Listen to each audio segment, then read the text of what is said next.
Drive future MG Motors 2.0 வர இருக்கின்ற அடுத்த வருடம் மட்டுமில்ல, ஃபியூச்சர்ல என்னென்ன மாதிரியான கார்களை, என்னென்ன மாதிரியான தொழில்நுட்பங்களை, ஏற்கனவே விற்பனையில் இருக்கக்கூடிய கார்களை என்ன விதமான மாற்றங்களை செய்ய போறோன்றதை சொல்வதற்காக மும்பையில எம்ஜி மோட்டார்ஸ் இன்னைக்கு ஒரு பெரிய நிகழ்ச்சியை ஏற்பாடு செஞ்சிருக்காங்க.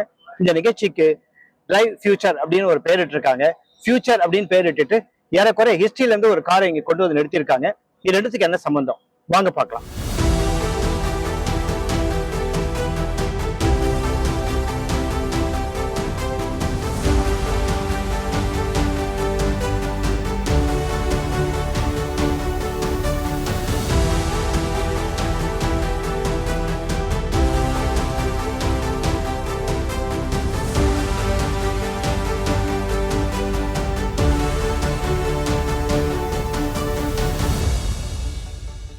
இப்போ எம்ஜி மோட்டார்ஸ்ன்றது JSW எம்ஜி மோட்டார்ஸ். என்ன இந்த பெயர் மாற்றம் அப்படின்னா, நிறைய பணத்தை JSW என்றக்கூடிய கங்க்ளாமரேட் இந்த எம்ஜி மோட்டார்ஸ் இன்வெஸ்ட் பண்ணியிருக்காங்க. நம்ம ஏற்கனவே தெரியும், எம்ஜி மோட்டார்ஸ் என்பது ஒரு நூற்றாண்டுகளை கண்ட கம்பெனி. ஆமாம், 1924 1924 ஆண்டு இங்கிலாந்தில் பிறந்த இந்த கம்பெனி இன்று 2024 இருக்கும். 100 ஆண்டுகளை கம்ப்ளீட் பண்ணிடுச்சு. ஆனால் இப்போ இந்த கம்பெனி, இந்த எம்ஜி மோட்டார்ஸுடைய ஹோல்டிங் கம்பெனின்னு பார்த்தீங்கன்னா சைனாவில் இருக்கக்கூடிய SAIC இந்த கம்பெனி தான் இந்த கம்பெனியோடைய எம்ஜி மோட்டார்ஸ் ஹோல்டிங் கம்பெனி. சரி, இப்பொழுது குஜராத்தில் ஹலால் என்று கூடிய இடத்துல இந்த ப்ரொடக்ஷன் ஃபெசிலிட்டி வச்சிருக்கக்கூடிய இந்த எம்ஜி மோட்டார்ஸ் இப்போ ஒரு வருடத்திற்கு 1 லட்சம் கார்களை தயாரிக்கிறாங்க. இப்போ அவங்களுக்கு நிறைய ஆஸ்பிரேஷன்ஸ் இருக்கு. உலகம் மாறிக்கொண்டு இருக்கிறது. அதனால இதை 1 லட்சம் கார் பத்தாது, 3 லட்சம் கார்கள் ஒரு ஆண்டுக்கு 3 லட்சம் கார்கள் தயாரிக்கணுன்ற ஒரு நோக்கத்தோட இருக்காங்க. அதுவும் இல்லாம நியூ எனர்ஜி வெஹிக்கிள்ஸ்ல நிறைய சிறகுகளை விரிக்கணும் அப்படின்னு ஆசைப்படுறாங்க. இந்த காரணத்துக்காக நிறைய பணம், நிறைய இவங்களுக்கு இன்வெஸ்ட்மெண்ட் தேவைப்படுறதுனால இப்ப JSW வராங்க. வெறும் பணம் மட்டும் இல்லை, JSW என்பது நமக்கு எல்லாம் தெரிந்த மாதிரி ஒரு பெரிய கங்க்ளாமரேட். ஸ்டீல் மேக்கிங்ல உலகத்திலேயே 7வது மிகப்பெரிய ஸ்டீல் மேக்கர் அப்படின்னு பார்த்தோம்னா இந்த JSW தான். இந்த கம்பெனி எப்போது எம்ஜி மோட்டார்ஸோடு இணைந்திருப்பதால் இந்த எம்ஜி மோட்டார்ஸோட பேரு JSW எம்ஜி மோட்டார்ஸ்னு இருக்கு. இனிமேல் எங்க ஆட்டத்தை பாருங்கன்ற மாதிரி செப்டம்பர் மாதத்திலிருந்து இவங்க ஒவ்வொரு 3 அல்லது 6 மாதத்துக்கு ஒரு முறையும் புதிய புதிய கார்களை இவங்க களமிறக்க போறாங்க. அது மட்டும் இல்ல, இப்பொழுது இவங்களுடைய ப்ரொடக்ஷன் கெப்பாசிட்டி என்பது 1 லட்சம் கார்களாக இருக்கிறது. இனிமேல் இது வருடத்திற்கு 3 லட்சம் கார்களை உற்பத்தி பண்ண போறாங்க. அது மட்டும் கிடையாது, இப்போ பொதுவாக இந்த நியூ எனர்ஜி அப்படின்னு சொல்லும் போது ஒரு எலக்ட்ரிக் கார்கள் தான் இந்த இனிமேட் அதிகமாக வியாபாரமாகும், இல்ல புது எனர்ஜி நியூ எனர்ஜியில் வரக்கூடிய கார்கள் தான் வியாபாரமாகும் அப்படின்னு இருக்கக்கூடிய நிலைமையில இந்த சார்ஜிங் இன்ஃப்ராஸ்ட்ரக்சரை நாடு முழுவதும் ஏற்படுத்துறதுக்கு ஒரு மிகப்பெரிய திட்டங்களையும் இவங்க வைத்திருக்காங்க. புதிய டெக்னாலஜி கொண்டு வரதா இருக்காங்க. ஸோ இதெல்லாம் எப்படி இங்க விரிய போகுதுன்றது இப்போது இந்த ஜிண்டால் JSW ஜிண்டால் இங்க விளக்கினாரு. இன்ஃபேக்ட் அவர் 12வது வயசுலேயே அவர் ஒரு காரை அவராகவே சொந்தமா தயாரிச்சிருக்காரு. அவருடைய ஃபேக்டரியில 12வது வயதில் ஒரு காரை அவர் தயாரித்தவர் இன்று ஒரு கார் கம்பெனியில இன்வெஸ்ட் பண்ணியிருக்காரு. ஸோ அவருக்கு நிறைய கனவுகள் இருக்கு. எப்படி 40 ஆண்டுகளுக்கு முன்பாக மாருதி இங்க அடியெடுத்து வைத்த போது ஒரு புதிய சாப்டரை, ஒரு புதிய அத்தியாயத்தை அவங்க ஆரம்பிச்சாங்களோ, அதே போல எம்ஜி மூமெண்ட் இன்னைக்கு ஒரு புதிய மூமெண்ட் இங்க ஆரம்பிக்க போகுது. ஒரு டிஸ்டப்டிவ் டெக்னாலஜி இந்த மாதிரி புதிய தொழில்நுட்பங்களை உருவாக்க போகுது, பெரிய லெவல்ல ஒரு இம்பாக்ட் கிரியேட் பண்ண போகுது அப்படின்னு சொல்லியிருக்காரு. ஏன்னா இது காலத்தின் தேவையும் கூட. ஏன்னா இப்போ எனர்ஜின்றதுக்காக தான் நம்ம அதிகமா செலவு பண்ணிட்டு இருக்கோம். வெளிநாடுகள்ல இருந்து பெட்ரோலிய பொருட்களை எந்த அளவுக்கு நம்ம இறக்குமதி பண்றோமோ அந்த அளவுக்கு நம்மளுடைய பொருளாதாரம் வீக் ஆகிட்டே போகும். ஸோ அதை நம்ம சமன் பண்ணணும், சரி பண்ணணும் அப்படின்னா உள்ளூர்லேயே நம்ம இந்த EV கார்களை அதிகமாக தயாரிக்கணும், நியூ எனர்ஜி கார்களை அதிகமாக தயாரிக்கணும். இதுதான் கவர்மெண்டோடைய ஒரு நோக்கமாகவும் இலக்கமாகவும் இருக்கு, இலக்காகவும் இருக்கு. ஸோ அந்த புள்ளியை நோக்கி தான் இப்போ எம்ஜி மோட்டார்ஸும் மூவ் பண்ணுது.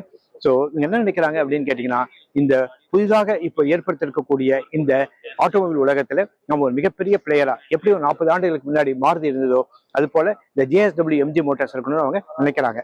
இந்த கனவு எந்த அளவுக்கு அவங்களுக்கு பலிக்கும், பலிக்காது, நிகழும், நிகழாது என்பதற்கு காலம் பதில் சொல்லும். இப்போ இந்த ஈவெண்டோடைய நடுநாயகமாக அவங்க இந்த சைபஸ்டர் இந்த காரை தான் வச்சிருந்தாங்க. JSW எம்ஜி என்ற கம்பெனிக்கு ஒரு முகமாக, ஒரு பிரீமியமாக அதை காட்டியிருக்காங்க.